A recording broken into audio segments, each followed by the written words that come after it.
Hi friends, welcome to legal rules 24.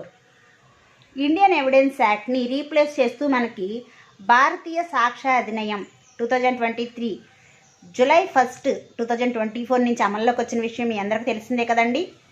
అయితే ఈ law of ఎవిడెన్స్కి సంబంధించిన బేసిక్ ప్రిన్సిపల్స్ కానీ రూల్స్ కానీ ఏమేమి ఉంటాయి, మనకి ప్రాక్టీస్ చేసేటప్పుడు మనం ఎటువంటి రూల్స్ తోటి ఎగ్జామినేషన్ చేయవలసి ఉంటుంది, ఎటువంటి ఎవిడెన్స్ని ప్రొడ్యూస్ చేయవలసి ఉంటుంది, అసలు ఈ ఎవిడెన్స్ లా అనేది ఎటువంటి ఎవిడెన్స్ని అడ్మిట్ చేసుకోవడానికి పర్మిషన్ ఇచ్చింది, ఏది ఎవిడెన్స్ కాదు, ఏది రిలవెంట్ కాదు, ఏది అడ్మిజబుల్ కాదు అనేదానికి రూల్స్ ఉన్నాయి, బేసిక్ ప్రిన్సిపల్స్ ఉన్నాయి.